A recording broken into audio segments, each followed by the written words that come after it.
Assalamualaikum warahmatullahi wabarakatuh. Teman-teman, kembali lagi bersama aku di YouTube My Channel Class.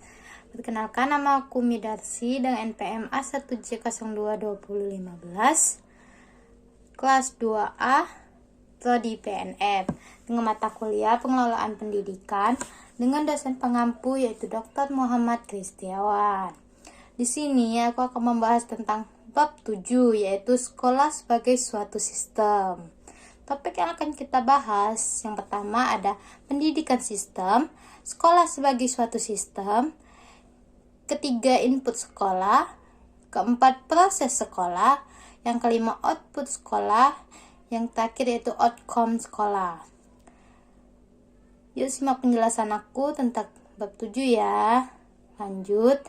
Apa sih yang dimaksud dengan pendidikan sistem itu? Ternyata sistem adalah satu kesatuan yang utuh, yang saling berinteraksi, berkomunikasi, ketergantungan satu sama lain, dengan maksud untuk mencapai tujuan dari sistem tersebut. Pandangan pendidikan sebagai suatu sistem menurut KOM tahun 1968 dapat dilihat dalam dua hal, yaitu yang pertama, pendidikan secara mikro dilihat dari hubungan elemen peserta didik, pendidik, dan interaksi kebudayaan dalam usaha pendidikan. Dan yang kedua, pendidikan secara makro, menjangkau elemen-elemen yang cakupannya lebih luas. Nah, ini ada tabel tentang bagian pendidikan secara mikro. Kalian bisa lihat ya, dimulai dari masukan, menuju ke proses pendidikan, dan apa yang akan dihasilkan pendidikan. Kalian bisa lebih dipahami lagi ya. Selanjutnya ada tabel tentang bagian pendidikan secara makro. Kalian bisa lihat ada perbedaan dari bagian pendidikan secara mikro. Kalian bisa baca lagi ya, atau di sharing-sharing di Google untuk lebih memahaminya. Lanjut, yaitu seperti apa ya yang dimaksud dengan sekolah sebagai suatu sistem itu? Ternyata, sekolah sebagai suatu sistem mencakup beberapa komponen. Di antara komponen-komponen tersebut saling terdiri dari beberapa faktor, dan komponen yang satu dengan komponen yang lainnya saling terkait sehingga membentuk suatu sistem.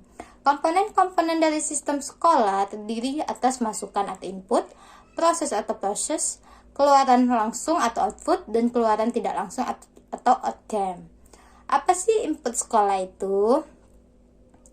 Input sekolah atau masukan adalah segala sesuatu yang diperlukan oleh sistem sekolah untuk menghasilkan keluaran yang diharapkan. Masukan terdiri atas 3 hal, yaitu yang pertama, masukan baku, merupakan siswa, termasuk karakteristiknya. Yang kedua, masukan instrumental, merupakan guru, sarana dan prasarana, kurikulum, dana dan pengelolaan sekolah. Yang ketiga, masukan lingkungan, merupakan segala sesuatu yang berada di luar lingkungan sekolah. Selanjutnya yaitu seperti apa ya proses sekolah itu? Menurut Sagala tahun 2010, proses adalah perubahan dalam suatu objek atau organisme, khususnya tingkah laku atau perubahan psikologis.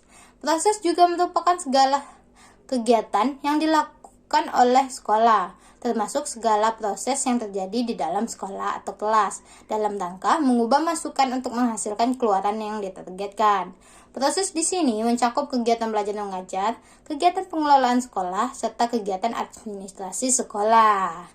Selanjutnya, apa sih yang dimaksud dengan output sekolah itu? Output merupakan hasil dari proses, menghasilkan lulusan sesuai dengan standar tertentu dan tentunya sesuai dengan harapan memenuhi kebutuhan yang diinginkan oleh masyarakat, orang tua, dan pemerintah. Output pendidikan sebagai suatu sistem dapat dicerminkan dari suatu prestasi mutu lulusan sekolah. Selanjutnya yaitu seperti apa ya outcome sekolah itu? Ternyata, outcome merupakan keluaran tidak langsung yang menentukan berhasil atau tidaknya sistem sekolah. Outcome pendidikan sebagai suatu sistem dapat dicerminkan dari mutu lulusan sekolah, dapat melanjutkan pendidikan ke tingkat yang lebih tinggi, atau dapat bekerja. Oke, itulah dia video pembelajaran dari aku tentang bab 7. Semoga kalian bisa memahami ya. Thank you all for your attention and see you next time channel kelas berikutnya. Bye bye. Saya akhiri. Wassalamualaikum warahmatullahi wabarakatuh.